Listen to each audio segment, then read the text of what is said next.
Wabarakatuh. Waalaikumsalam Waalaikumsalam warahmatullahi warahmatullahi wabarakatuh. wabarakatuh. Abi pun. Ya Iya pun. pun. Alhamdulillahirrabbilalamin. Wassalatu wassalam ala asrofil anbiya wal mursalin. Wa ala alihi wa sahbihi wa man tabi'ahudahum ila yaumiddin amma ba'd. Alhamdulillah, puji syukur kehadirat Allah Subhanahu wa Ta'ala yang telah memberikan nikmat dan kesehatan pada kita semua, sehingga kita bisa hadir ya tolabil ilmi di sore hari ini dalam rangka webinar yang sangat luar biasa ini ya, sedang tren ya, juga menjadi prioritas pemerintah ya dalam upaya mencegah dan mengatasi masalah stunting ini ya. Salawat serta salam kita sampaikan pada guru teladan kita Nabi Muhammad SAW yang kita nantikan syafaatnya di yaumil kiamah. Amin ya robbal alamin. Alhamdulillah bisa hadir, bahagia sekali ya di tengah Bapak Ibu, luar biasa ya. Sore hari ini harusnya bisa rehat, family time ya bersama keluarga, bisa juga sambil menimba ilmu bersama-sama ya.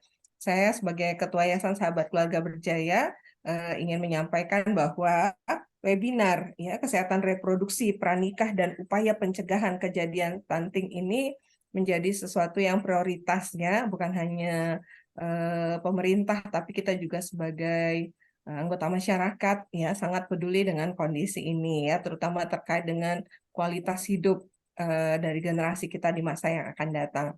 Saya juga mengucapkan terima kasih yang luar biasa pada kesempatan hari ini kepada Dr. Tia Larasati, dosen dari Unila ya, Fakultas Kedokteran Unila, kemudian Dr. Wira. Selamat datang Dr. Wira di room Zoom ini ya, Dr. Wira Setio Andini MKM ya, alhamdulillah berkenan berbagi ilmu ya dengan para Bapak Ibu maupun pasangan baru ataupun emas mbak ya yang belum menikah, karena materi ini sangat penting ya, karena menyiapkan generasi itu bukan saat setelah menikah saja, tapi jauh sebelumnya ya. Bahkan dulu ada ininya ya, ada quotes-nya ya. Apa sih pendidikan pertama yang harus diberikan kepada anak kita? Nah, memilihkan calon ibu yang baik, yang sehat reproduksinya. Karena untuk membangun generasi yang berkualitas itu mulai dari menyiapkan benih ya, yang sehat, yang berkualitas. Jadi bukan hanya pola asuh, tapi juga mulai dari kesehatan reproduksi pranikah sampai dengan 1000 hari pertama itu sangat menentukan. Kita tidak ingin generasi di masa yang akan datang itu menjadi generasi-generasi yang kita sebut lost generation ya, bukan hanya berkurang tapi juga tidak berkualitas. Jadi alhamdulillah ya luar biasa para peserta webinar sore hari ini ya, kita sama-sama terus menjadi generasi pembelajar sepanjang hayat ya.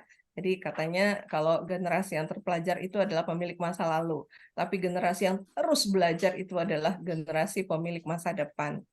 Saya juga mengucapkan terima kasih yang luar biasa kepada segenap panitia yang telah bekerja dengan sepenuh hati, keikhlasan untuk menyiapkan kegiatan pada sore hari ini ya.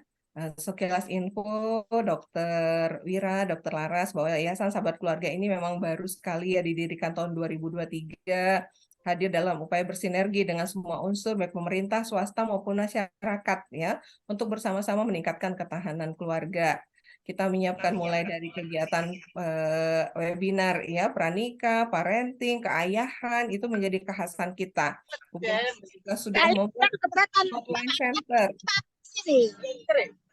Mohon izin ya peserta yang masih mohon dinonaktifkan dulu ya suaranya.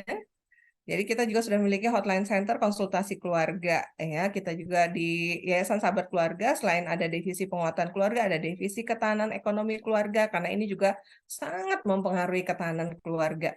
Kemudian divisi pembinaan anak dan remaja serta divisi keperempuanan ya. Kita hadir hari ini harapannya kita bukan hanya membuka wawasan ya, kesadaran kita bersama tentang pentingnya pembentukan generasi yang berkualitas, tapi juga bisa berkontribusi ya, mengedukasi kita, keluarga kita, orang-orang di sekitar kita untuk membantu pemerintah dalam hal ya kesehatan reproduksi dan pencegahan stunting ini.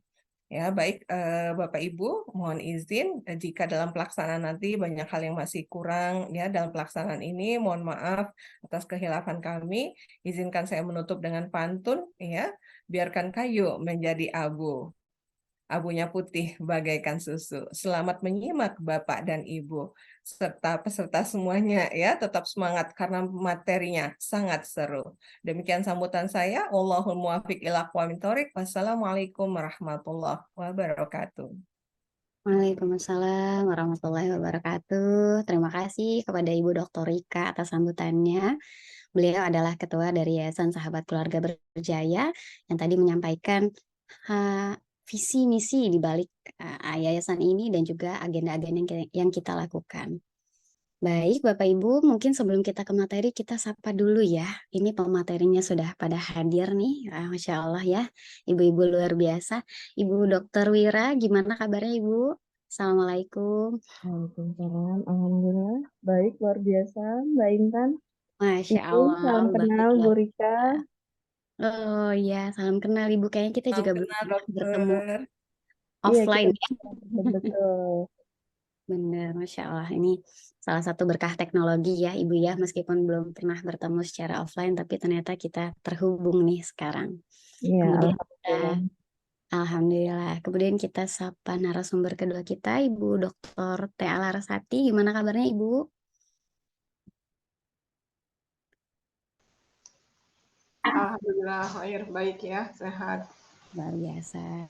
Terima kasih kepada ibu-ibu berdua ini yang sudah hadir di tengah kesibukannya ya, Masya Allah ya. Baik, mungkin kita masuk ke sesi selanjutnya ya, yaitu kita akan mendengarkan materi dari Ibu Dokter Wira. Sebentar, saya cari ininya ya, Bapak.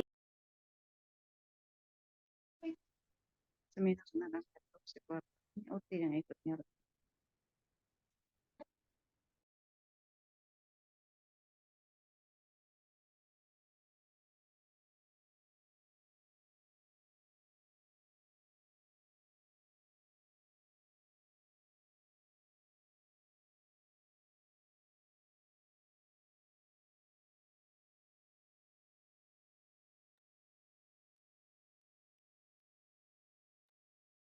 Sebelum kita masuk ke materi pertama, saya akan bacakan sedikit CV dari Ibu Dr. Wira Setio Andini MKM. Nah, beliau ini lahir di Metro pada tanggal 15 Oktober 1988. Oh, masih sangat muda ya. Nah, kemudian ini riwayat pendidikan beliau. Beliau itu menempuh pendidikan sarjana dan profesi kedokterannya itu di Universitas Lampung, kemudian melanjutkan S2-nya untuk gelar MKM-nya itu di S2 Universitas Mitra Indonesia pada tahun 2021. Adapun riwayat pekerjaannya, yang pertama adalah beliau ini sempat menjadi dokter umum di klinik swasta dari tahun 2013 sampai dengan tahun 2015. Kemudian juga menjadi ASN ya, sekarang statusnya ya Ibu ya, ASN di BKKBN Provinsi Lampung sejak tahun 2014. Masya Allah, baik.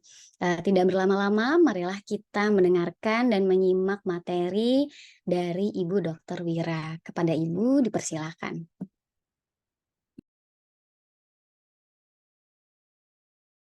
Baik, terima kasih. Assalamualaikum warahmatullahi wabarakatuh. Waalaikumsalam Waalaikumsalam warahmatullahi wabarakatuh. Ya, yang saya hormati Bu Rika Damayanti selaku Ketua Yayasan Sahabat Keluarga Berjaya Lampung. Yang saya hormati sejawat senior, dosen, Dr. Tea Larasati MKes. Apa kabar dok? Kita bertemu di sini. Dan yang saya banggakan, partisipan parenting series online yang diselenggarakan pada hari ini. Tidak berlama, tadi sudah diperkenalkan, saya Dr. Wira. Sehari-hari saya aktivitasnya sebagai ASN di BKKBN, perwakilan BKKBN Provinsi Lampung. Pada kesempatan ini saya diberi kepercayaan untuk menyampaikan sedikit sharing informasi mengenai kesehatan reproduksi di usia pranikah. Mudah-mudahan apa yang saya sampaikan nanti kita bisa sama-sama simak dan kita nanti bisa berdiskusi. Baik.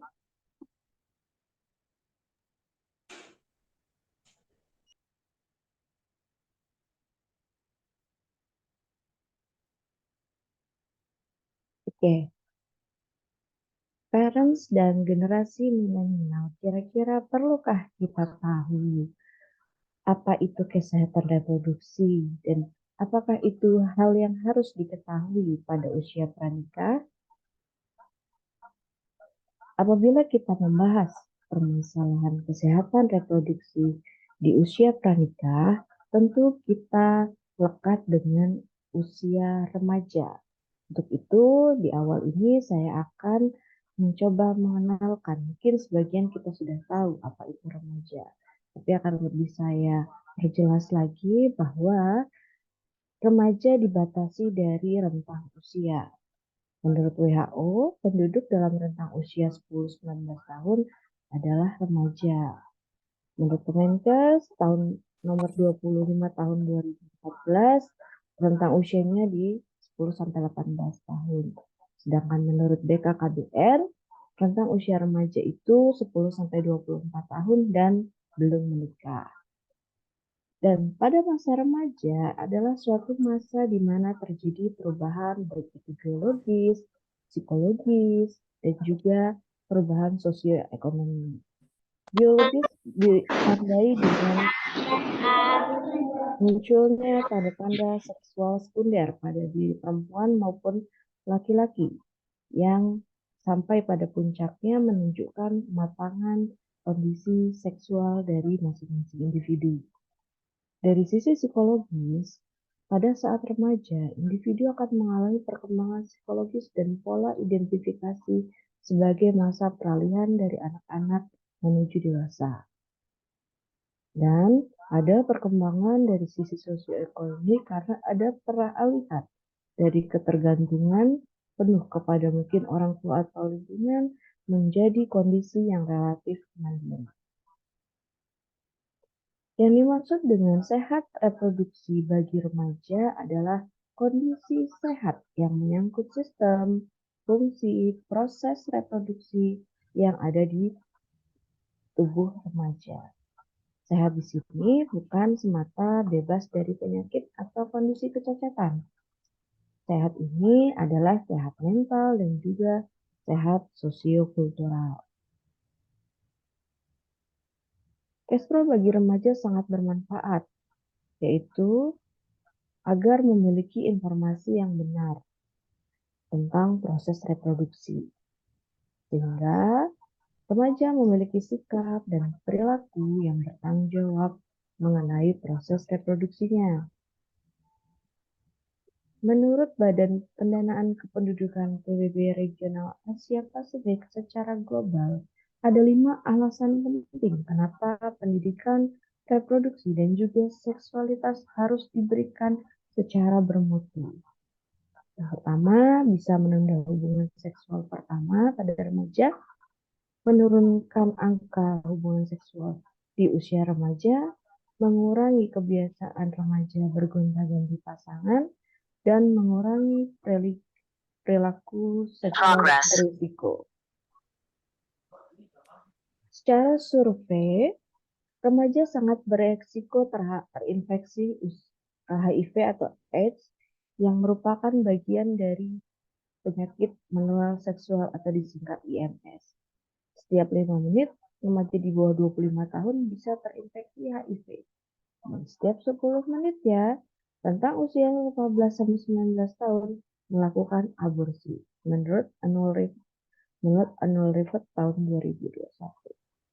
Lebih dari 500 juta usia remaja hidup di negara berkembang dan rata-rata pernah melakukan hubungan suami istri pertama kali saat usia di bawah 15 tahun. Di Indonesia sendiri, pengetahuan remaja tentang infeksi menular seksual masih cukup rendah. 80% usia remaja tahu tentang HIV, tapi 63% tidak tahu bahwa IMS itu bukan hanya HIV. Pengetahuan tentang IMS pada rentang remaja untuk kasus gonore sekitar 90% pria dan 35% wanita yang tahu. Begitu juga dengan kasus herpes dan infeksi dari human papillomavirus yang merupakan predisposisi terjadinya kanker serviks.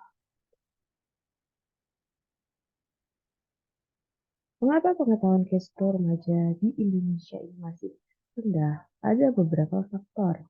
Yang pertama, penyediaan informasi mengenai kesehatan reproduksi bagi remaja masih sangat terbatas. Informasi yang terbatas ini bisa saja tidak benar atau tidak tepat karena sumbernya dari teman sebaya. Perlu dukungan dan sikap orang tua untuk meningkatkan pengetahuan anaknya tentang kesehatan reproduksi. Namun, adanya nilai dan norma terhadap isu seksualitas menjadikan informasi ini tabu ketika dibicarakan atau anak dibiarkan tidak mendapatkan informasi yang terbuka tentang pendidikan seksual. Orang tua dan remaja yang tidak paham KESPRO bisa berakibat pada perilaku seksual yang tidak sehat. Pada saat KESPRO ini dianggap tabu, tentunya akses informasi terbatas, remaja tidak punya pengetahuan tentang KESPRO. Peningkatan aborsi, kekerasan seksual, pelecehan seksual, dan pernikahan usia dini adalah dampak dari rendahnya pengetahuan remaja terhadap kesehatan reproduksi. Di sini, apakah parents dan generasi milenial sudah mulai memahami bahwa KESPRO bagi remaja ini adalah hal yang cukup penting?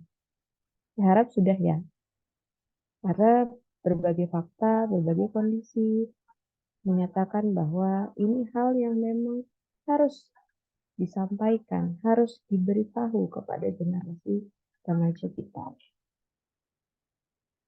Dalam pendidikan kesehatan reproduksi, kita melakukan pendekatan siklus hidup.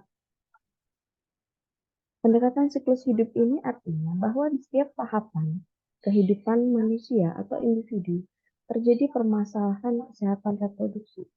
Untuk memberikan KIE yang tepat, kita harus mengidentifikasi ada masalah apa di setiap tahapan tersebut.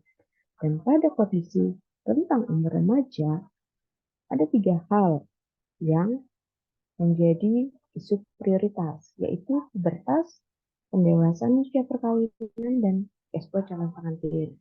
Begitu, pada kesempatan ini saya akan membahas lebih dalam mengenai isu-isu kesehatan reproduksi pada rentang usia remaja. Pubertas. Pubertas adalah fase perubahan fisik, sehingga seseorang dari anak-anak menuju dewasa dan memiliki kemampuan reproduksi. Terjadi pada anak laki-laki umur 13-16 tahun dan pada anak perempuan atau wanita 12-15 tahun. Sebagai dampak atau akibat dari peningkatan sekresi hormon yang disebut gonadotropin releasing hormone pada sistem hipotalamus, maka terjadilah beberapa rangkaian yang kompleks sehingga perubahan fisik dan berujung pada kematangan dan kemampuan bereproduksi pada diri laki-laki dan juga perempuan. Tandanya apa? Akan muncul secara fisik dan kita bisa lihat. Pada anak kita terjadi pertumbuhan atau perubahan fisik yang disebut tanda seks sekunder. Baik laki-laki maupun perempuan ini ada cirinya masing-masing. Untuk perempuan, awalnya adalah tumbuhnya tunas payudara atau breast body pada usia 10 tahun. Kemudian terus berkembang menjadi payudara dewasa sampai usia 14 tahun. Rambut di area pubis atau genital wanita juga tumbuh pada usia 11 tahun dan lengkap pada usia 14 tahun. Terjadi juga menarche atau awal menstruasi pertama kali.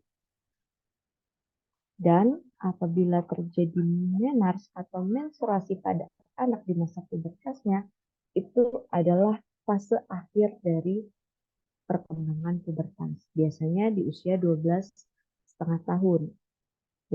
Dan setelah menstruasi ini, tinggi badan anak perempuan akan bertambah dalam ukuran yang lebih sedikit dari sebelumnya dan kemudian berhenti. Kemudian ada perubahan bentuk, yaitu pembesaran pinggul dan juga pertumbuhan massa lemak. Dari survei antropometri di 7 daerah di Indonesia, didapatkan bahwa usia menarche anak Indonesia bervariasi dari 12,5 tahun sampai dengan 13,6 tahun. Selain itu, juga bisa dilihat ada pertumbuhan ukuran tinggi badan daripada masa anak-anak di usia remaja yang dapat kita lihat. Pada area wajah seringkali ditemukan kulit berminyak dan juga berjerawat. Dan semuanya ini bisa Bapak Ibu, parents, atau teman-teman milenial sebagai konselor perhatikan kepada remaja-remaja kita dan kita beritahu bahwa memang hal itu hal yang wajar dan memang harus dilalui, tapi hati-hati di setiap perkembangan pubertas ini. Untuk laki-laki, tanda awal dari pubertas itu bukanlah terjadinya mimpi basah atau wet dream.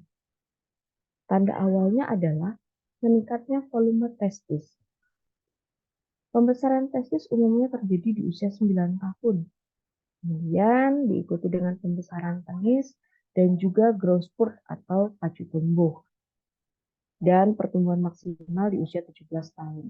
Rambut di area ketiak akan tumbuh setelah rambut di area pubis atau area genital laki-laki. Dan rambut seperti kumis dan janggut akan tumbuhnya belakangan. Perubahan suara juga terjadi. Parents dan teman-teman milenial di sini juga pasti tahu kan, ketika anak sudah mulai bertambah tinggi, ada perubahan pita suara. Itu adalah salah satu tanda seks sekunder yang terjadi pada anak laki-laki. Hal ini disebabkan karena ada pertumbuhan dari laring, karena pengaruh hormon testosteron di area pita suara. Sehingga perubahan suara menjadi lebih besar. Dan biasanya perubahan suara ini akan bersamaan dengan pertumbuhan penis. Mimpi basah terjadi di usia 13-17 tahun dan ketika terjadi mimpi basah biasanya bersamaan dengan puncak pertumbuhan dari tinggi badan anak laki-laki. Ketika masa pubertas, pertumbuhan tinggi anak laki-laki bisa mencapai sampai 10 cm dari tinggi sebelumnya. Kalau ini adalah tahapan pubertas, tanda-tanda seks sekunder menurut Tanner. Kurang lebih sama dengan yang sudah dijelaskan sesuai gambar di sebelah. Apabila kita sudah membahas pubertas, periode akhir dari pubertas pada seorang wanita itu adalah menstruasi. Yang mens pertamanya, saya ulangi lagi, disebut menarche. Menstruasi ini terjadi dengan serangkaian proses di dalam tubuh. Di setiap bulannya, seorang wanita atau remaja wanita, remaja perempuan yang sudah mengalami menstruasi, maka akan mengalami satu siklus yang lamanya 28 hari. Siklus ini terjadi di dalamnya berupa pematangan sel telur. Seorang wanita dalam satu siklus menstruasi hanya akan ada satu sel telur yang matang. Bisa dibantu gambar ini bahwa ini adalah potongan dari rahim. Di bawah sini adalah liang vagina, ini adalah mulut serviks, ini kantong rahim, ini saluran sel telur, dan ini ovarium sebagai tempat produksinya sel telur atau sel bibit pada seorang wanita atau perempuan. Setiap bulannya, dari ovarium akan dirilis satu sel telur matang ke saluran telur. Apabila tidak ada sperma yang masuk untuk membuahi, maka akan luruh. Diikuti dengan penebalan dinding rahim yang tadi sudah disiapkan oleh tubuh sedemikian rupa diciptakan menebal. Apabila ini ada pembuahan, dia akan menempel di dinding, jadilah bakal janin. Dan apabila ini tidak ada pembuahan atau tidak ada pertemuan dengan sel sperma, maka penebalan dinding rahim ini akan luruh, jadilah darah menstruasi yang keluar lewat liang vagina.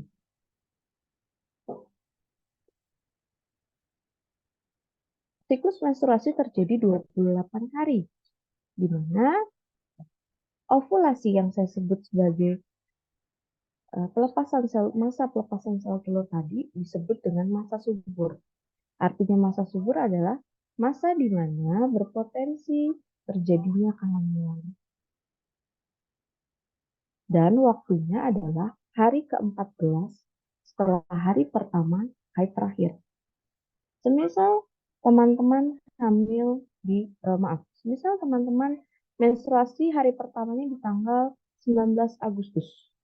Maka hari ke-14 atau masa suburnya adalah hari ke-14 setelah tanggal 19 Agustus.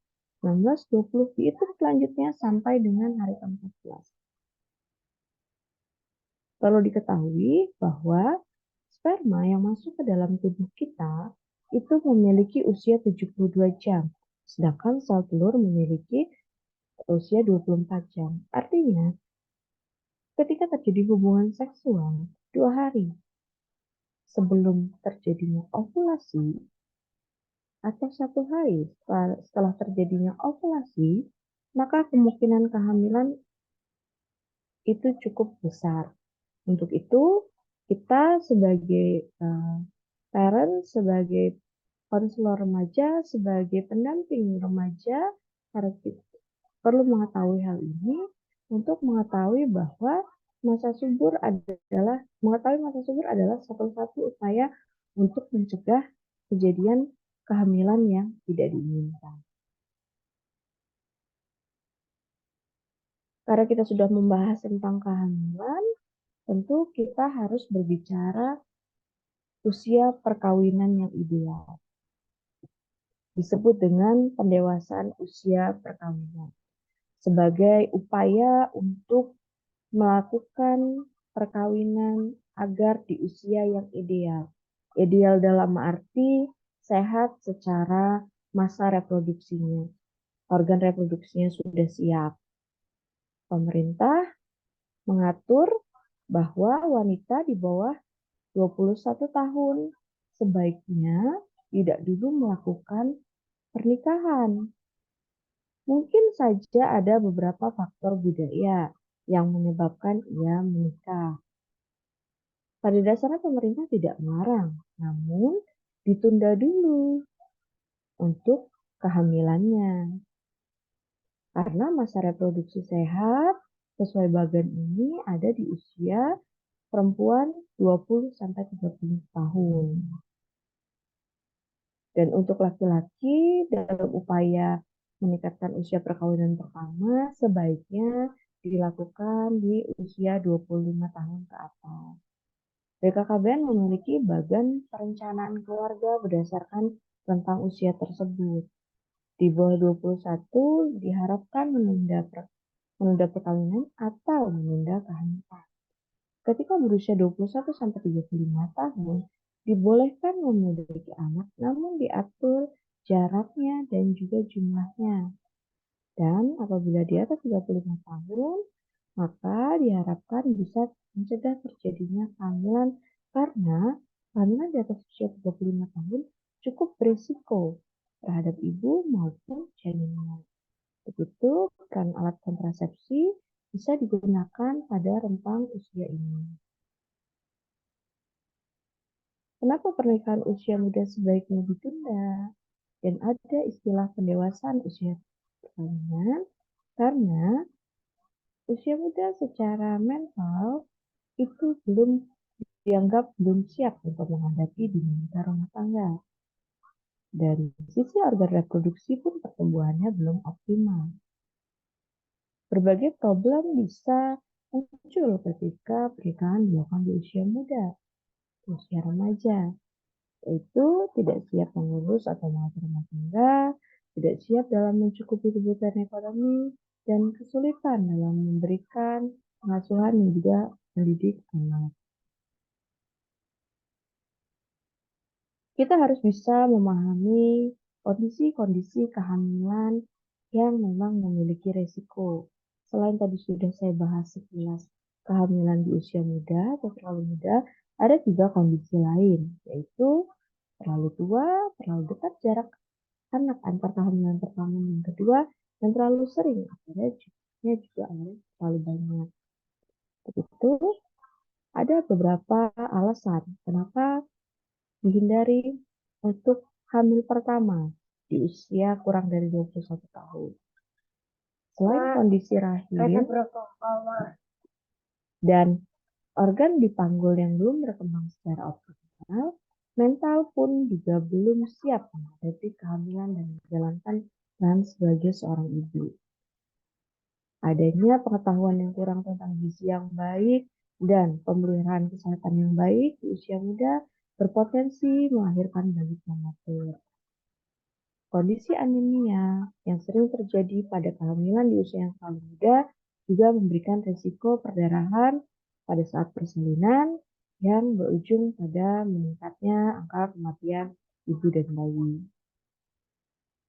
Pada usia muda, pertumbuhan sel di organ reproduksi juga belum optimal, sehingga bisa terjadi resiko terinfeksi human papillomavirus yang jadi faktor dari kejadian kanker leher rahim atau serviks.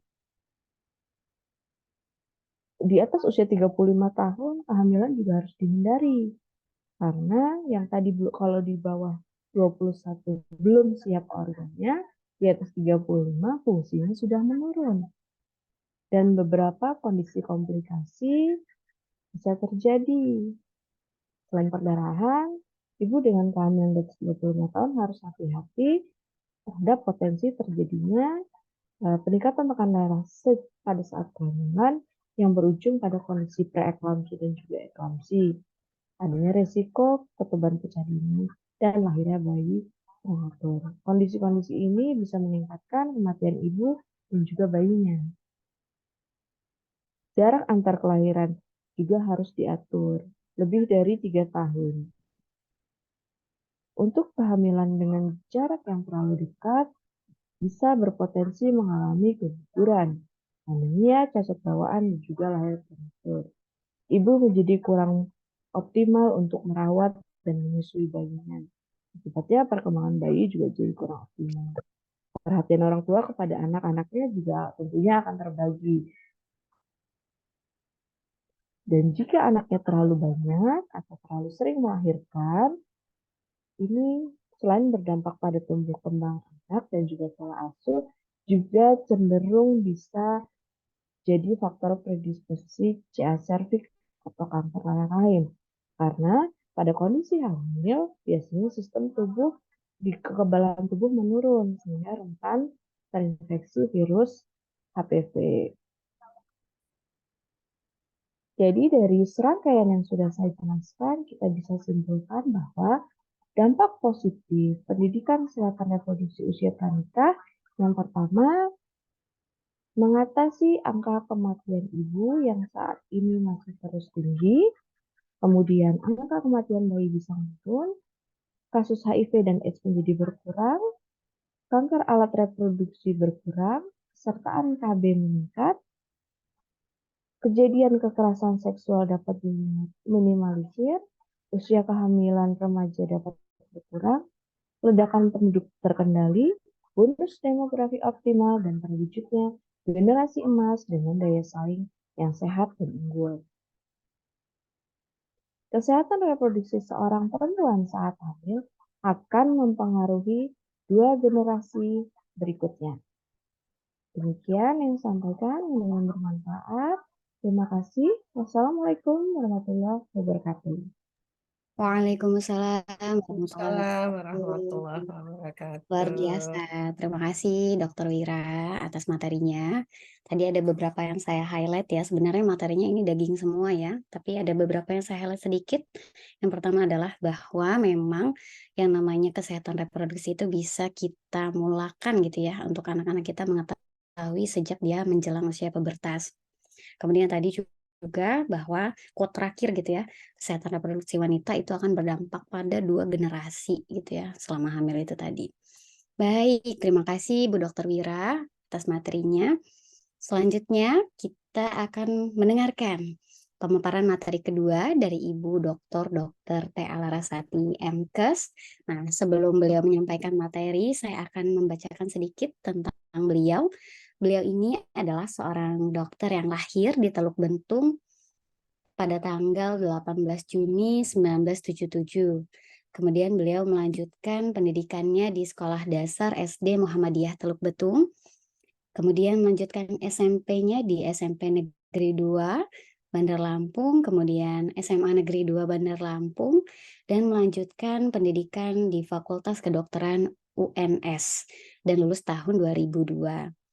Selanjutnya, tahun 2009 beliau mengambil Magister Kedokteran Keluarga dan dilanjutkan dengan program doktoral. Masya Allah ya, jadi gelarnya dokter. Ini program doktoralnya diselesaikan di Fakultas Kedokteran UNAN, Universitas Andalas ya, dokter ya. Nah, selanjutnya saat ini beliau bekerja pengalaman kerjanya itu di Puskesmas di Jakarta Barat itu dari tahun 2003 sampai 2004. Kemudian menjadi dosen di Fakultas Kedokteran Universitas Lampung sejak tahun 2005 sampai sekarang. Dan beliau juga menjadi seorang founder dari Madinah Foundation yang berdiri di tahun 2020. Masya Allah, kita sambut Ibu Dr. Tea Larasati. Gimana kabarnya Ibu? Alhamdulillah ya sehat. Sehat, baik. Baik, kepada Ibu, kami persilahkan.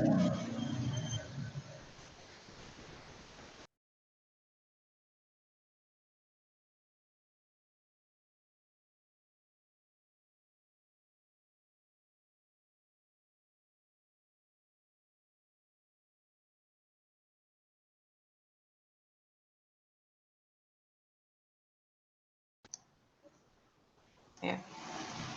Baik, terima kasih Bapak Ibu ya atas perhatiannya ya, atensinya pada sore hari ini. Terima kasih tadi sudah disampaikan sebelumnya tentang kesehatan reproduksi ya oleh Dr. Wira Setiahandini ya. Agak lamat-lamat saya masih mengingat namanya ya, biasanya nama mahasiswa itu masih kita ingat gitu ya. Kalau face kadang-kadang sudah berubah ya karena proses pendewasaan ya. Alhamdulillah kalau kebahagiaan seorang guru itu kalau melihat mahasiswanya atau siswanya itu sukses ya dan lebih berhasil, lebih hebat ya dari gurunya. Terima kasih juga pada Yayasan Ibu Dr. Rika ya, keluarga apa tadi? Yayasan Sahabat Keluarga Berjaya. Oke, sahabat keluarga berjaya. Amin ya. Semoga kita semuanya jadi berjaya semua ya keluarganya. Ya. Seperti yang diamanahkan pada saya adalah menyampaikan tentang pencegahan stunting ya. Karena awalnya disampaikan bahwa ini merupakan sebuah proses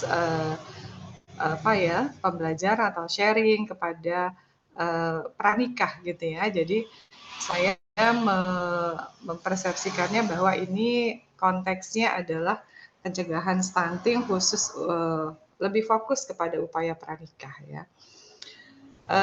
Sebelumnya saya mohon maaf ya, saya nggak pasang background, kemudian nggak tahu malah kalau ada background. Terus rumah saya di pinggir jalan, jadi kalau nanti agak terganggu ya, mohon maaf sebelumnya ya kalau misalnya ternyata kurang kondusif. Baik, saya langsung ya kepada hal yang ingin saya sampaikan tentang pencegahan stunting. Kita sering dengar ya tentang stunting itu apa sebetulnya. Sebetulnya kalau pendek itu mungkin orang akan menganggapnya, mungkin slide-nya bisa disampaikan. Ya, secara umum orang mengenal stunting sebagai pendek gitu ya. Tapi pendek yang seperti apa? Apakah semua yang pendek itu stunting kita sebut? Enggak ya. Jadi kalau stunted ya, jadi bahasa Inggris itu dia gagal tumbuh ya. Jadi sebenarnya gagal tumbuh. Tapi nggak betul-betul gagal tumbuh sebetulnya secara definitif karena yang dari kecil dia akan terus aja menjadi besar, tetapi pertumbuhannya tidak optimal. Ya. Sebetulnya rata dari tumbuh atau tinggi seseorang, anak perempuan ataupun laki-laki itu tidak pada satu standar satu level ya, tetapi dia ada range normalitas ya. Range normalitas itu kita mengacunya pada WHO. Masing-masing jenis kelamin, kemudian level usia itu mempunyai standar sendiri-sendiri. Tetapi secara umum, normalitas itu apabila range-nya itu dari -1 sampai dengan positif 1 standar deviasi. Itu masih normal. Tetapi kalau misalnya kurang dari itu, belum juga disebut sebagai stunting. Kalau dia kurangnya dari -2 standar deviasi, baru itu kita sebut dengan dia standar kurang dari range normal yang masuk ke dalam kategori stunting.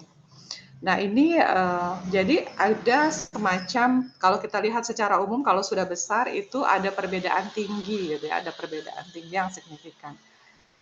Berbeda dari ratanya gitu ya. Nah ini yang kita juga mendiagnosis stunting juga harus hati-hati berdasarkan pengukuran yang cermat ya. Seperti itu dari definisinya.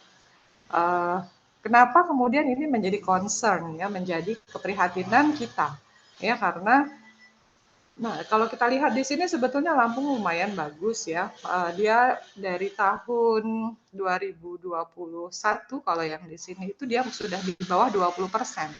Ya, kalau ini cuma sedikit ya, cuma beberapa provinsi aja nih termasuk Lampung yang di bawah 20%.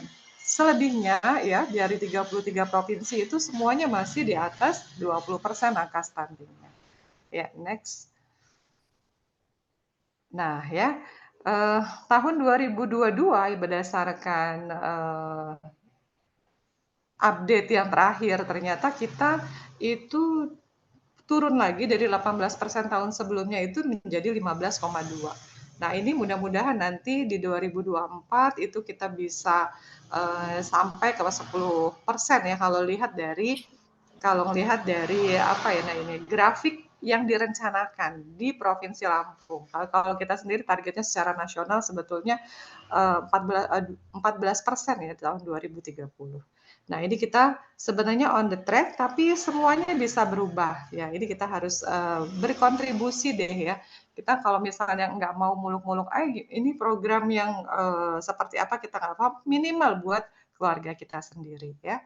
Tahun berapa nih kita merencanakan punya anak ya, misalnya di sini masih banyak adik-adik mahasiswa yang masih belum berkeluarga, itu kira-kira di mana kita 2030 kita mau punya anak nanti. Nah, ini persiapannya harus dari sekarang ya.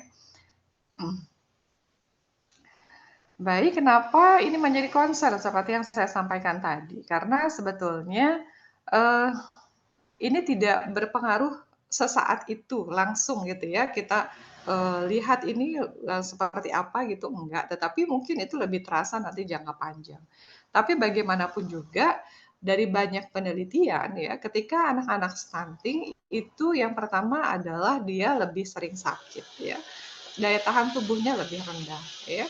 Kemudian perkembangan kognitif potensinya bukan kemudian dia terhambat, tetapi ini tidak optimal, gitu ya, tidak optimal karena mungkin proses pembelajarannya yang kurang kondusif ya dari kondisi kesehatannya. Nah, ini tentu saja secara finansial akan mempengaruhi biaya pengobatan.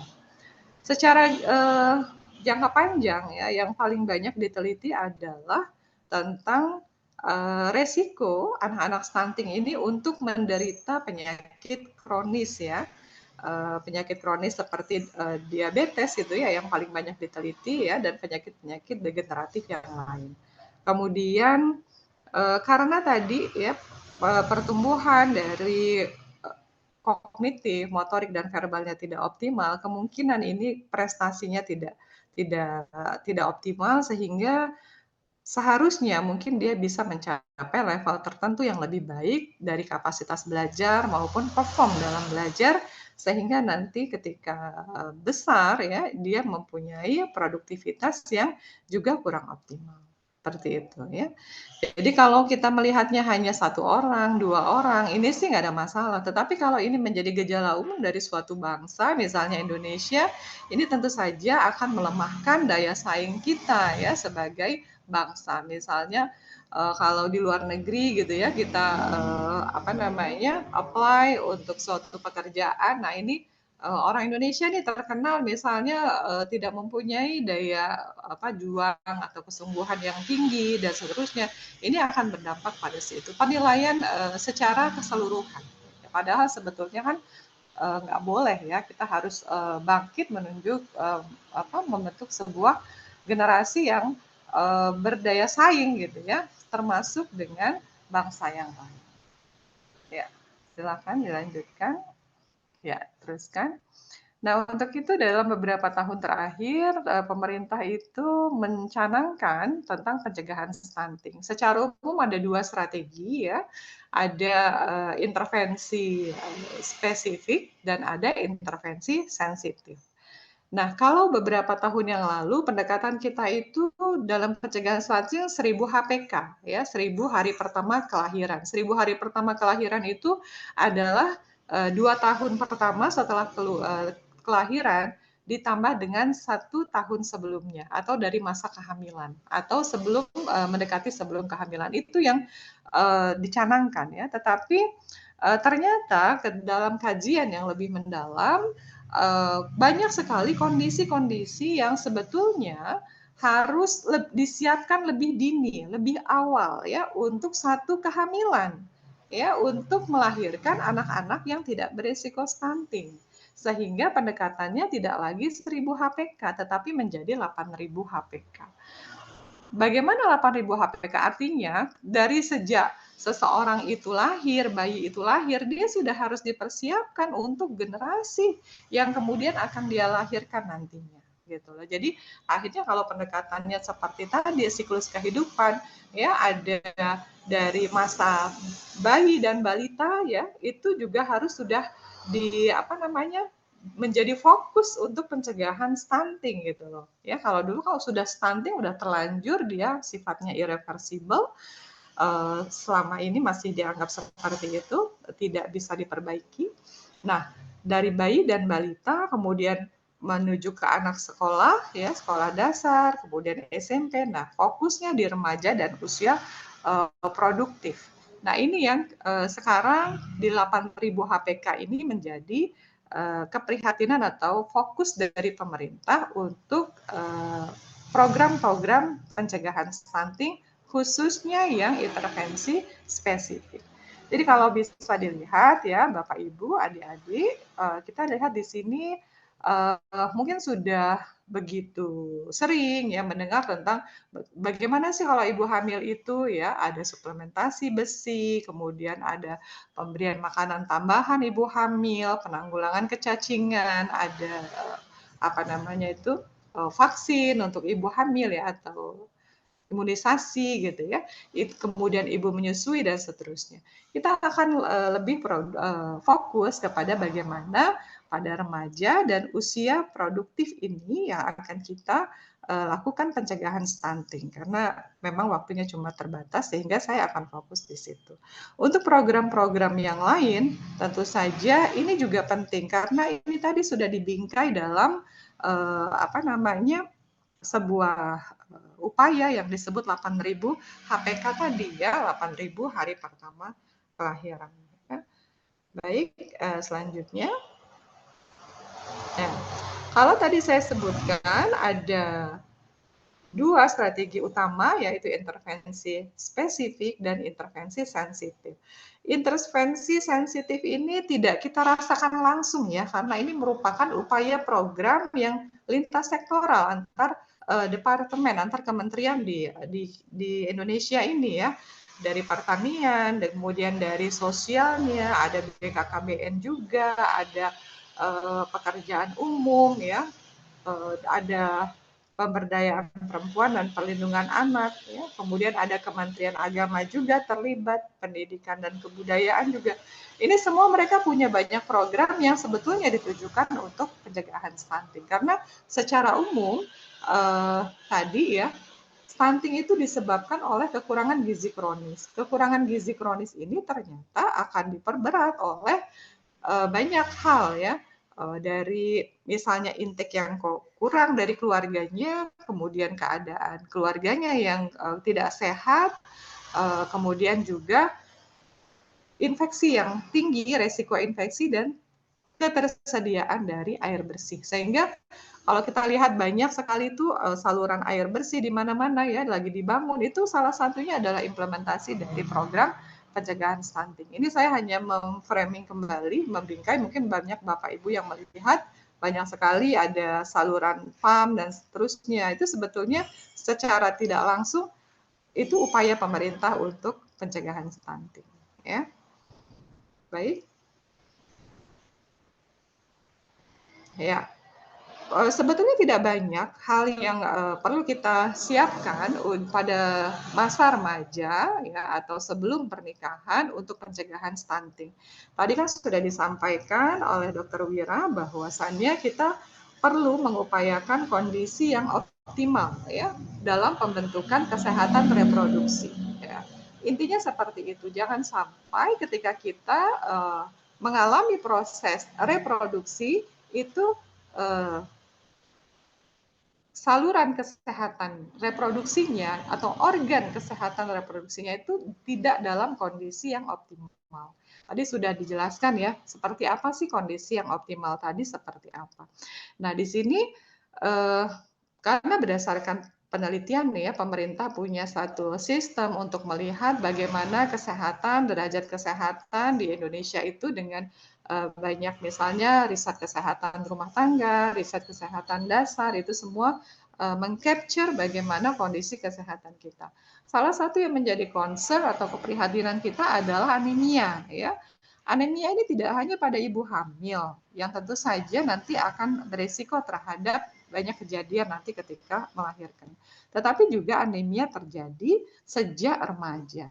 Ya, kita tahu bahwasannya remaja itu khususnya remaja putri ya mengalami peristiwa menstruasi yang kemudian meningkatkan risiko untuk terjadinya anemia.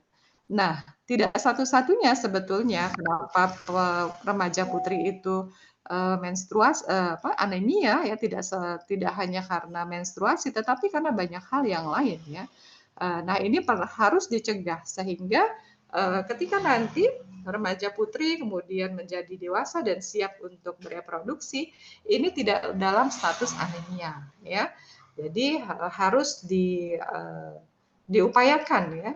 Cara yang diprogramkan oleh pemerintah itu juga adalah dengan suplementasi tablet besi ya atau Fe tidak banyak ya, hanya 1 kali seminggu ya, 1 kali seminggu itu sejak SMP.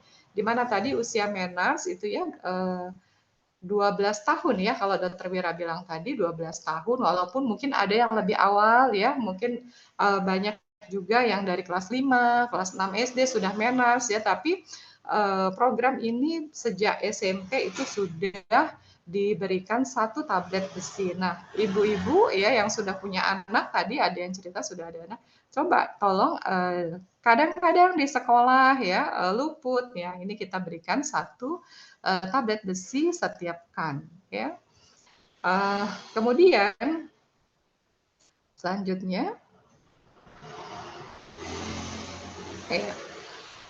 ya selain ya daripada suplementasi tablet besi, kita juga bisa mengupayakan untuk mengkonsumsi makanan yang tinggi besi ya, terutama yang bersumber dari hewani ya, karena dia lengkap dari proteinnya berkualitas tinggi, juga mengandung besi yang baik ya yang dibutuhkan ya. Kalau kita sudah ketahui ya, seperti hati ya, baik itu sapi maupun ayam ya, yang murah dan mudah, juga daging, ikan, telur, serta sayur-sayuran seperti bayam ya. Masalahnya sebetulnya kadang-kadang ya anak-anak kita atau kita sendiri ini bukannya nggak tahu ya, bukannya nggak tahu, tetapi karena tidak dirasakan langsung ya gejala anemia itu, sehingga tidak menjadi suatu hal yang utama untuk dicegah. Padahal ini secara jangka panjang ini akan tadi ya kondisinya nanti tidak optimal ketika ada proses reproduksi. Nah, seperti yang saya sampaikan tadi, sebetulnya bukan hanya satu-satunya alasan menstruasi itu beresiko anemia pada remaja putri, tetapi biasanya sekarang itu karena gaya hidup, ya, diet yang tidak sehat, diet yang tidak benar, ya, pengen kurus gitu ya, pengen langsing ya, sehingga kemudian membatasi makanan-makanan yang mengakibatkan kemudian anemia. Ya, ini yang kurang benar. Kadang-kadang skip sarapan gitu ya, karena nggak lapar dan nanti biar nggak gendut gitu ya. Nah ini juga beresiko anemia, karena biasanya kita makan telur itu di pagi hari gitu ya. Nah ini ternyata di skip. Nah jadi kesempatan untuk makan yang bergizi tinggi jadi terlepas pada saat sarapan. Ya. Itu yang pertama yang harus kita cegah pada remaja ya, untuk mempersiapkan kesehatan reproduksinya. Kemudian yang kedua adalah mencegah kekurangan energi kronis. Ini juga penting ya. Selain daripada tadi anemia, yang concern kita itu adalah sekarang gaya hidup ya, gaya hidup yang sudah saya bilang tadi, sehingga senang tuh kalau dia kurus banget ya, padahal kemudian kita ukur lingkar lengan atasnya kurang dari 23,5. Ini kalau dari standar kesehatan dia akan beresiko nanti ketika dia hamil ya, karena termasuk ke dalam kekurangan energi kronis ya. Kemudian hal yang penting lagi itu adalah kalsium ya. Kalsium itu juga sangat penting untuk mengupayakan kesehatan reproduksi yang optimal ya. Kenapa pada saat remaja ya? Remaja ini adalah masa pertumbuhan yang sangat cepat ya, di mana kita membutuhkan asupan kalsium, salah satunya adalah kalsium, itu yang sangat tinggi untuk mendukung pertumbuhan yang baik ya. Baik itu pada laki-laki maupun pada perempuan. Nah, adanya kalsium di dalam tubuh yang kita perlukan itu sumbernya tidak hanya dari susu ya. Kebanyakan dari kita beranggapan bahwa kalsium itu kebutuhannya akan tercukupi kalau kita banyak minum susu. Itu betul, tetapi tidak hanya itu. Hal yang lain juga kita butuhkan ya, seperti bagaimana kalsium itu diserap oleh tubuh. Nah, itu kan juga penting. Ada di dalam saluran usus tetapi tidak bisa diserap. Nah, ini kita membutuhkan vitamin ya. Kita membutuhkan vitamin. Oke, slide selanjutnya. Nah, karena kita tadi sudah bicara tentang kalsium ya, saya menyampaikan tentang satu kondisi yang disebut osteopenia pada remaja. Osteopenia pada remaja ini di Indonesia sudah mulai banyak penelitian tentang meneliti kepadatan tulang. Jadi kalau kita sering dengar ada osteoporosis ya, osteoporosis di mana kepadatan tulang itu rapuh ya, sehingga berisiko untuk terjadinya fraktur atau patah tulang. Nah, kalau osteopenia ini tidak sampai kepada osteoporosis, tetapi dia kepadatan tulangnya kurang dari normal. Ya, kita sekarang bisa melakukan pemeriksaan kepadatan tulang dengan mudah ya. Di beberapa rumah sakit sudah tersedia. Nah, bagaimana bisa terjadi osteopenia? Apakah si remaja ini ya tadi kan dalam posisi kebutuhan kalsium yang sangat tinggi, sementara asupannya kurang. Nah, asupannya kurang tidak dari susu ya. faktor aktivitas fisik, ya, faktor aktivitas fisik yang sekarang itu sangat rendah, ya, dari Riskesdas itu hanya 10% yang aktivitas fisiknya baik, 90% itu dia termasuk sedentary lifestyle atau gaya hidup yang bermalas-malasan. Nah, ini sebenarnya faktor resiko untuk terjadinya osteopenia. Beda dengan orang tua kita dulu, ya, yang pergi ke ladang, ya, tulangnya itu dipakai sehingga kepadatan tulangnya itu menjadi optimal pada saat masa pertumbuhan. Selain daripada aktivitas fisik, ya, yang menggunakan kekuatan otot dan tulang, penting juga adalah paparan sinar matahari. Nah, kembali lagi kepada gaya hidup nih, ya, gaya hidup yang berkembang sekarang itu mager, malas gerak, malas keluar, takut kena sinar matahari. Sehingga, ya, banyak sekali remaja-remaja kita yang selain dia anemia, pale, pucat wajahnya, ternyata kalau diperiksa itu juga osteopenia. Nah, ketika dia nanti hamil, kekurangan kalsium, padahal pada saat dia nanti mengandung, melahirkan, menyusui, itu butuh kalsium yang tinggi. Walaupun sampai sekarang belum ada, ya, saya baca itu belum ada penelitian yang meneliti secara langsung diikuti gitu, ya. Kalau osteopenia nih nanti langsung anaknya bisa kepada stunting, ya. Tapi secara proses fisiologisnya itu bisa dijelaskan seperti itu. Sehingga kita penting sekali selain pada pencegahan anemia adalah pencegahan osteopenia pada remaja. Ya, gaya hidup menjadi sangat penting. Tadi, ya, jarang terpapar sinar matahari, kemudian konsumsi soft drink. Ya, kalau kita mungkin nih jauh nih dari konsumsi alkohol. Konsumsi alkohol akan lebih menghambat absorpsi dari kalsium. Tapi soft drink juga iya. Ya, soft drink di sini itu kenapa disebutnya soft, ya? Itu karena bukan alkohol, ya, tapi dia termasuk tadi makanya disebut soft drink. Tapi soft drink itu maksudnya soda-soda itu, ya, yang mengandung soda itu yang jangan sering-sering karena dia akan menghambat absorpsi dari kalsium. Dan yang pertama itu yang paling tinggi menyebabkan resiko osteopenia adalah merokok, ya.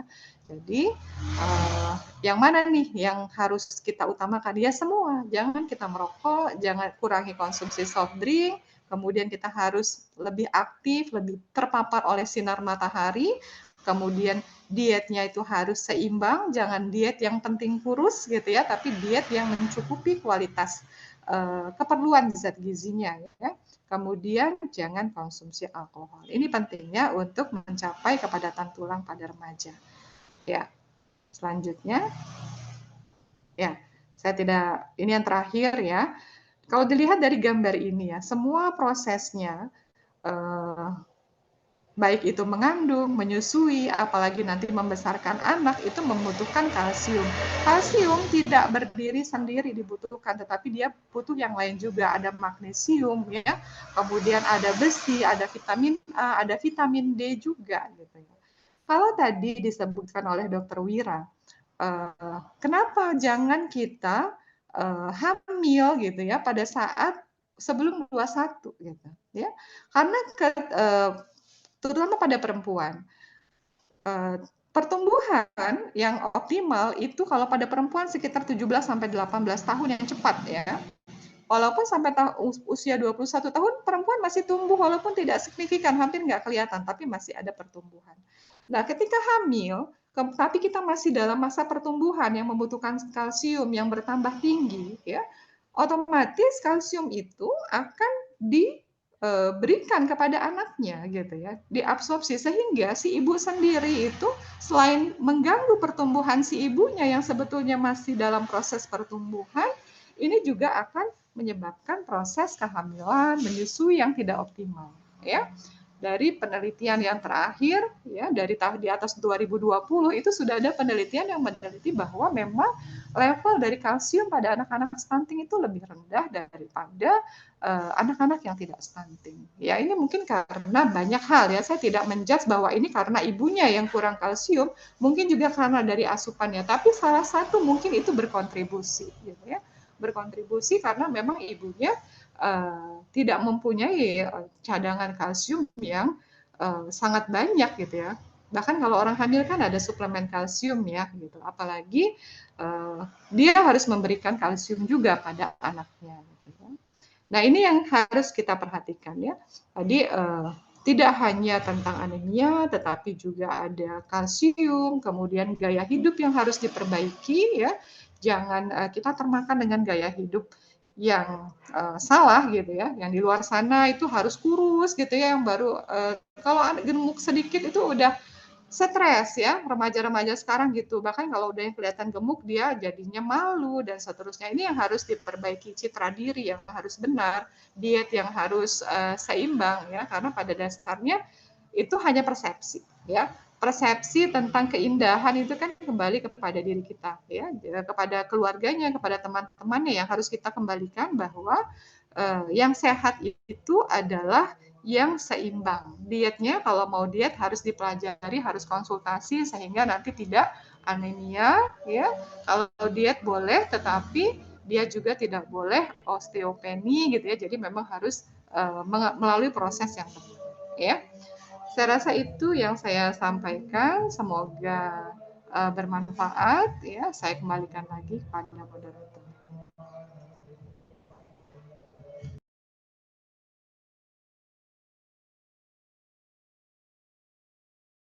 Baik, terima kasih kepada Ibu Dr. Tia Larasati atas materinya. Luar biasa ya, Bapak Ibu ya. Tadi kita sudah mendengarkan pemaparan dua materi yang sangat bermanfaat, sangat full daging semua gitu ya materinya. Nah, sekarang kita ke sesi tanya jawab. Nah, ini sudah ada beberapa pertanyaan untuk Ibu Dr. Wira dan Ibu Dr. Tia Larasati.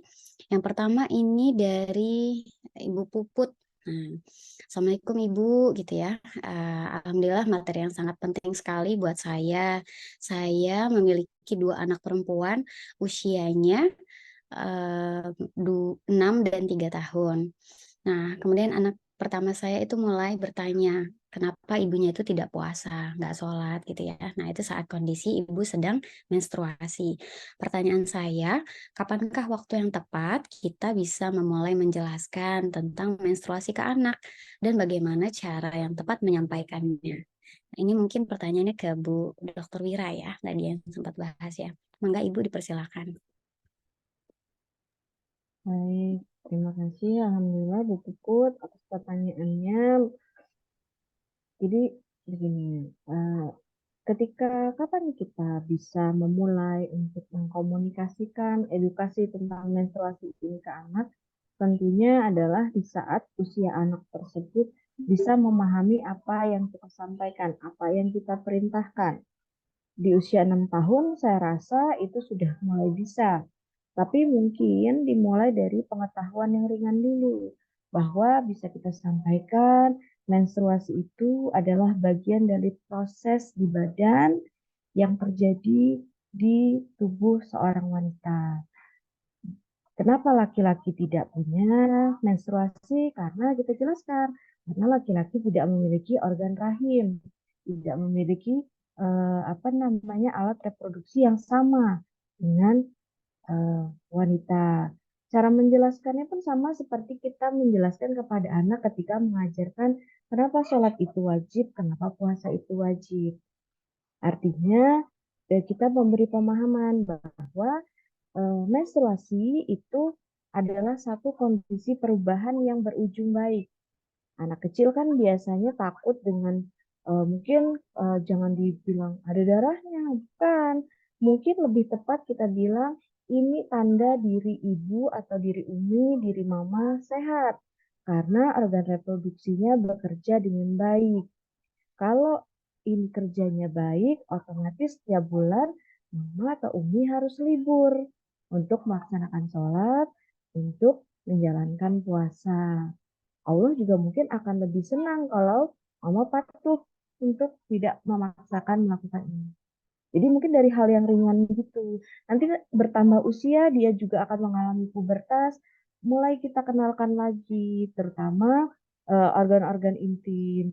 Kemudian bagaimana proses menstruasi itu terjadi.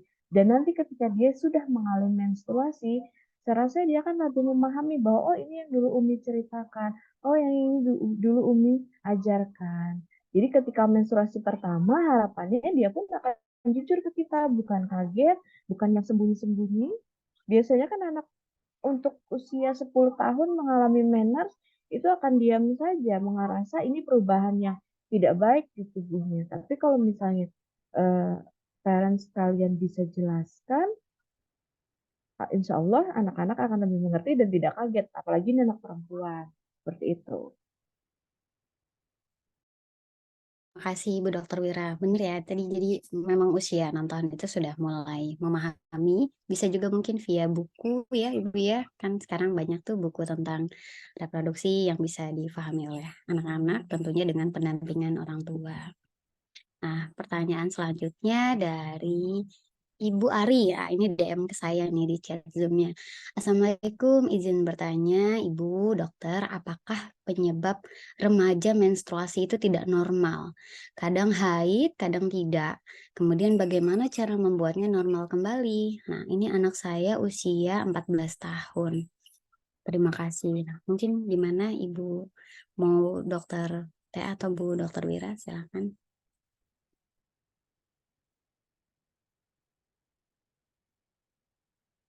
Mungkin Dokter Wira silakan. Ini tidak disertakan nama kesiapannya. Baik, izin dok, dokter Lara saya menjawab ya dok. Eh, Jadi begini, permasalahan siklus haid itu ada berbagai macam. Untuk kasus dari ibu ini, apakah terjadinya tidak setiap 28 hari?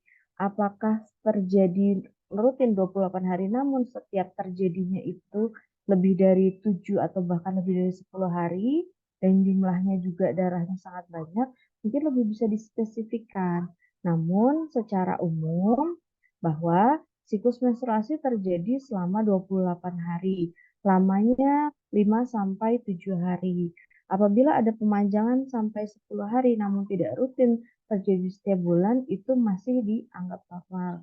Apabila terjadi tanggal yang tidak teratur namun itu masih terjadi setiap bulan, itu bisa saja diperbaiki dari konsumsi gizinya. Karena diketahui asupan zat lemak yang terlalu banyak, yaitu zat lemak jenuh, dan juga konsumsi gula berlebih, apalagi gula dalam makanan dengan nama sukrosa, itu bisa mempengaruhi gangguan siklus haid. Seperti itu. Baik, terima kasih Bu Dokter. Satu lagi, ini juga pertanyaannya ke Dokter Wira. Assalamualaikum Dokter Wira, izin bertanya. Tadi di slide disebutkan ada usia pertama menstruasi sebagai tanda-tanda pubertas. Nah, namun saat ini terdapat beberapa kasus ditemukan anak usia SD, bahkan ada yang usia 2 SD sudah mengalami menstruasi pertama. Nah, apakah hal tersebut perlu dikhawatirkan dan apakah benar bahwa junk food itu adalah salah satu penyebabnya? Mungkin enggak Bu Dokter Wira. Baik, baik, saya akan coba jelaskan. Berkaitan dengan jawaban saya sebelumnya nih. Saya tadi di paparan mungkin menyampaikan rata-rata menarche terjadi di usia 12 tahun. Namun fenomenanya sekarang itu terjadi di usia 9 tahun, 8 tahun. Apakah ini normal? Pada dasarnya untuk normalnya bisa dikatakan tidak normal karena teorinya 12 tahun. Apa saja yang menyebabkan? Nah, gangguan siklus haid, periode siklus haid, pematangan dari sel telurnya itu dipengaruhi oleh faktor eksternal, salah satunya asupan gizi. Tadi Ibu bilang junk food. Apakah junk food berpengaruh? Mungkin saja iya, karena yang diketahui junk food itu sangat minim zat mikronutrien, tinggi kadar lemaknya, dan juga tinggi kadar gulanya. Adanya asupan makanan yang berlebihan itu bisa merespon tubuh mengeluarkan estrogen lebih banyak dari normalnya. Estrogen itu apa? Estrogen adalah hormon yang mempengaruhi terjadinya haid atau menstruasi. Dengan pola makan dan pola hidup yang tidak sehat, otomatis bisa terjadi gangguan sekresi estrogen, mempercepat terjadinya menstruasi. Seperti itu.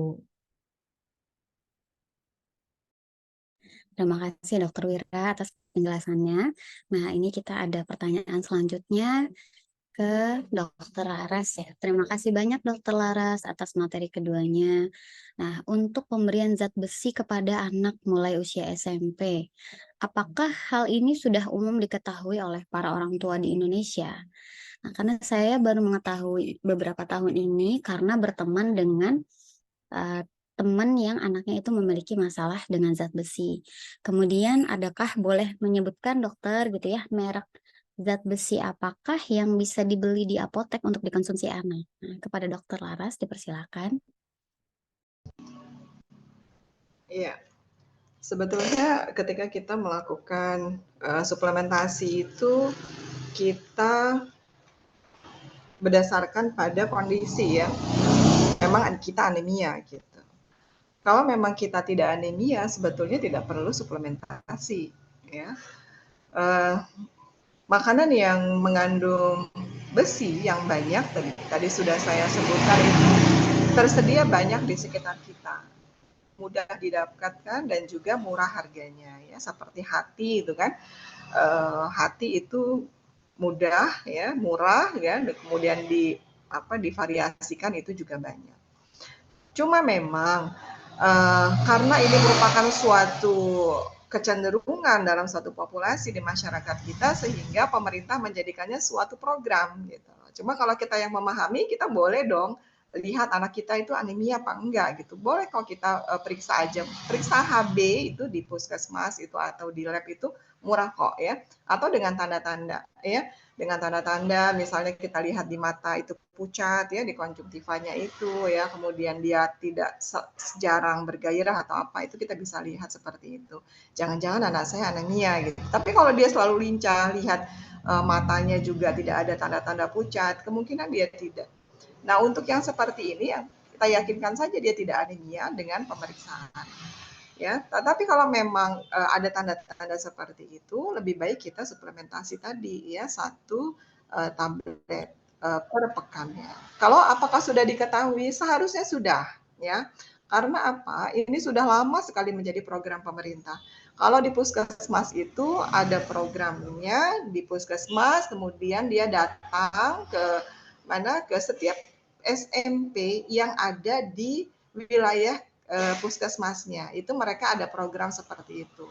Cuma kadang-kadang ini si remaja putri atau siswi SMP-nya nggak diminum. Nah, jadi gerakannya sekarang itu nggak dibagi-bagi tablet besinya, tapi diminum bareng-bareng di sekolahan. Nah, itu yang sekarang seperti itu modelnya ya. Tapi sebenarnya sudah diketahui ya. Mungkin ada ibu-ibu anak-anak yang nggak cerita ke ibunya gitu ya, atau ibu-ibu yang ternyata taunya suplementasi cuma untuk ibu hamil, nggak untuk pada remaja. Nah, mungkin pada momen ini bisa diketahui ya.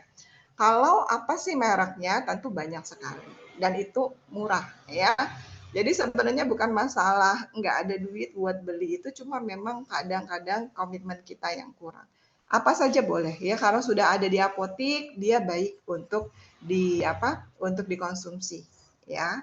Kalau memang dia anemia, nah itu nggak cukup seminggu sekali gitu ya, nggak cukup seminggu sekali untuk diminum. Nanti kita harus minum minimal eh, sesuai dengan pertambahan pergantian eritrosit ya kurang lebih 1 bulan. Gitu ya Ibu ya. Baik, terima kasih Dokter Laras. Nah, ini ada pertanyaan lagi via chat DM ke saya.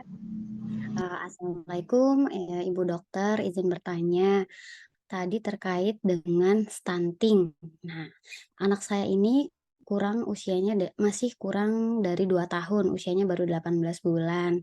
Nah, tapi Kak saya melihat dia ini tanda-tandanya tuh sulit makan, kemudian berat badannya sudah beberapa bulan ini stagnan.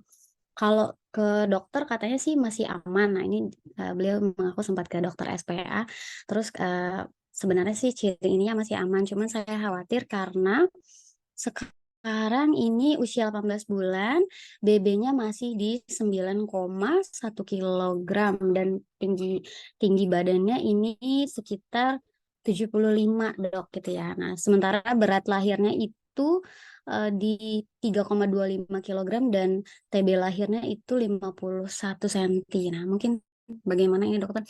Nah, ini pertanyaannya adalah saya khawatir anak saya itu punya karena masalah tadi ya dengan berat badan, bagaimana untuk mengoptimalkan supaya tidak stunting. Baik, silakan kepada Dokter Laras. Iya, tadi sudah apa namanya, memang kalau untuk mendiagnosis stunting itu kita harus ukur ya, kita harus ukur betul ya. Kalau tadi dikatakan sudah pernah diukur ya, kemudian masih aman ya, berarti masih aman untuk apa namanya, panjang badan, karena yang kita lihat itu adalah untuk stunting itu tinggi badan atau panjang badan berdasarkan umur, kriterianya seperti itu, tanpa ada berat badan ya, atau penilaian terhadap berat badan. Sementara yang dialami oleh anak ibu ini adalah masalahnya berat badan.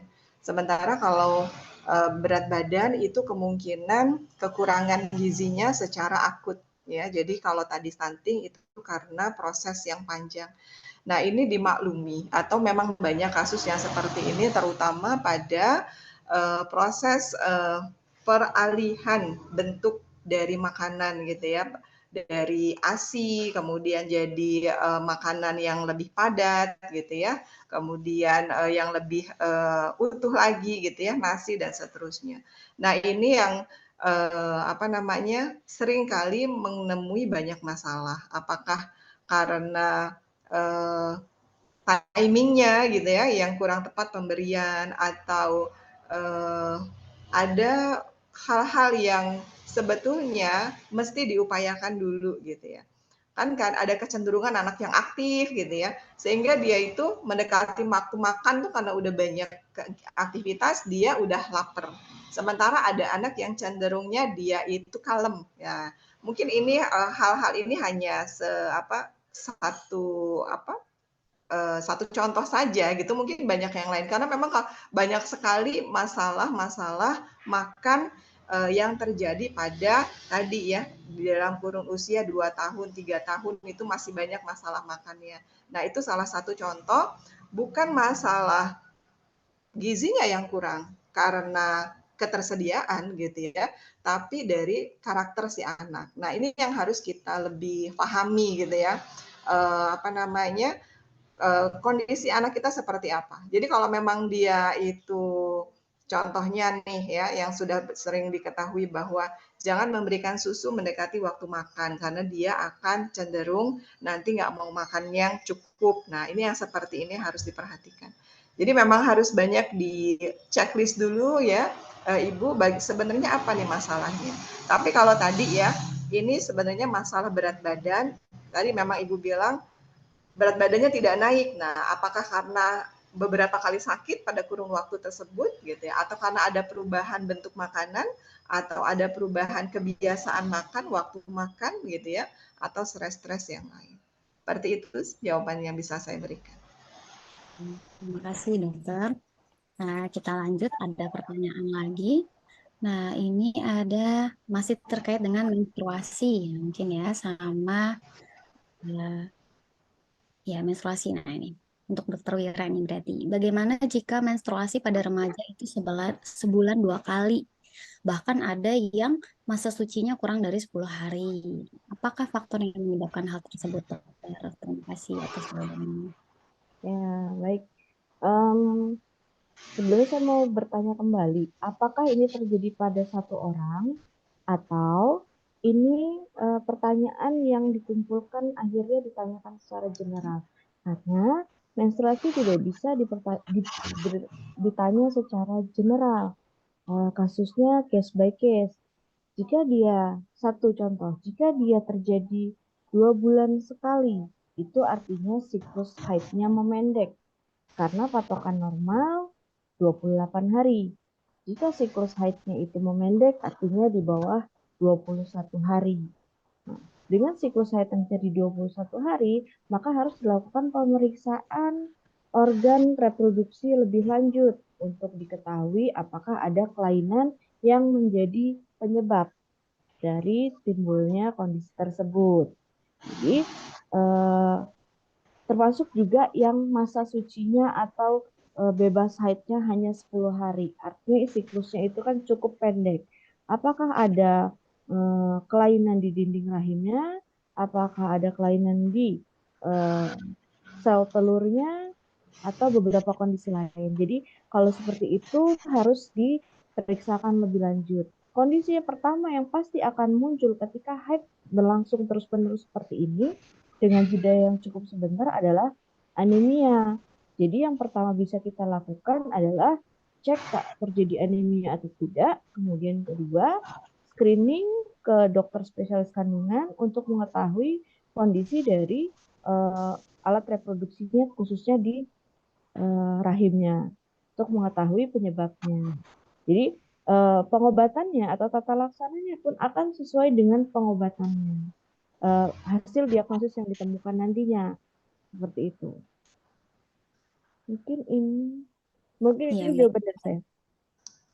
Terima kasih Dokter Wira. Melanjutkan sedikit dokter terkait dengan payudara. Nah, ini karena tadi beberapa tanda pubertas ya.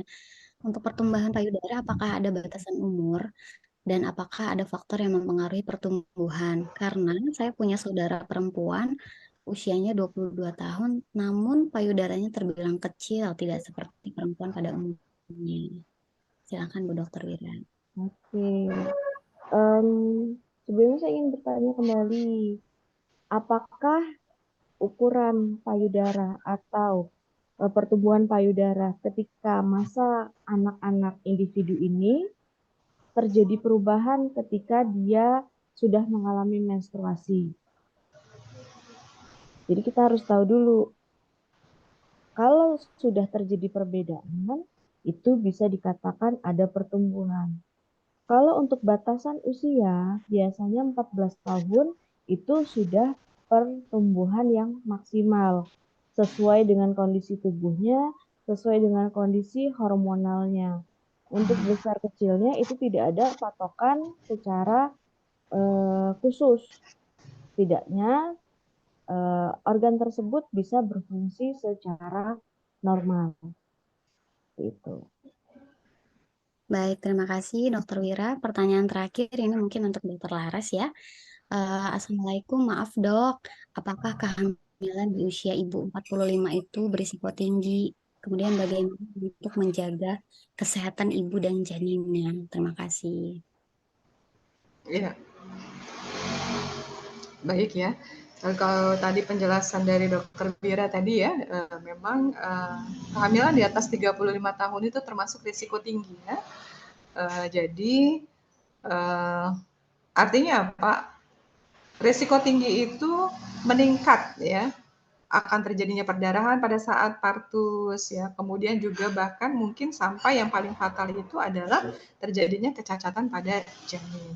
Ya, karena usia tadi ya, mungkin proses pertumbuhan di dalam rahim itu tidak optimal, tidak terpenuhi gitu ya. Karena tadi resiko tinggi. Tapi belum tentu semuanya terjadi. Jadi resiko itu punya resiko dan itu resikonya meningkat, resikonya menjadi tinggi, tapi belum tentu. Maksudnya bisa saja jadi kemudian nanti semuanya bisa normal. Nah, ini tentu kita inginkan ya kalau misalnya ada pasien atau keluarga kita yang masih hamil di usia 45 tahun harus melakukan pemeriksaan atau antenatal care yang intens ya dari awal kehamilan usia 1 bulan ya kemudian 2 bulan 3 bulan itu kita harus periksa gitu ya kan misalnya pada masa pertumbuhan di awal itu kita sudah bisa mendeteksi adanya kecacatan janin misalnya kerangka tulangnya lengkap atau tidak atau ada yang tidak bersambung ya neural tube-nya itu yang mungkin akan terjadi risikonya meningkat ketika usia kehamilannya tinggi. Nah, kemudian tentu saja asupan dari kebutuhan orang hamil ya itu juga harus dipenuhi. Jadi saya rasa itu. Jadi kita harus awareness kita lebih daripada usia kehamilan yang kurang dari 35 tahun gitu. Caranya seperti itu, tidak ada cara lain sih. Ya berdoa juga. Ya. Ya, baik, terima kasih Dokter Laras. Nah, alhamdulillahirrahmanirrahim, itu tadi pertanyaan-pertanyaan yang sudah diberikan selama sesi webinar kali ini. Sebenarnya saya yakin masih banyak yang ingin ditanyakan ya oleh ibu-ibu semua, bapak ibu semua. Tapi mungkin karena kita sudah lewat waktunya nih gitu ya. Saya izin menyimpulkan sedikit bahwa memang semua prosesnya itu krusial ya, dari mulai persiapan sebelum kehamilan tadi terkait dengan usia gitu ya, bahwa perempuan itu sebaiknya tidak di bawah usia 21 tahun. Kemudian ketika akan hamil juga ada proses yang namanya untuk merencanakan kehamilan supaya kehamilan itu optimal dari mulai segi fisik maupun psikologis ya, dari segi fisiknya tadi kesiapan nutrisi, kemudian mentalnya, persiapan menjadi seorang ibu, sampai ketika anak tersebut sudah lahir gitu ya. Nah, tadi ada yang disebutkan ada 1.000 hari pertama kelahiran sampai ke 5.000 hari pertama kelahiran. Plus juga adalah menuju pubertas. Nah, tadi juga adalah salah satu sektor yang krusial gitu ya, masa yang krusial itu menuju ke pubertas juga.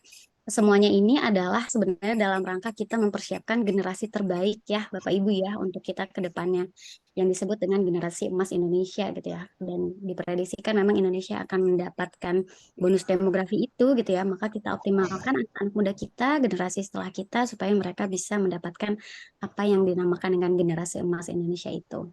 Baik, terima kasih Bapak Ibu atas partisipasinya di webinar sore ini.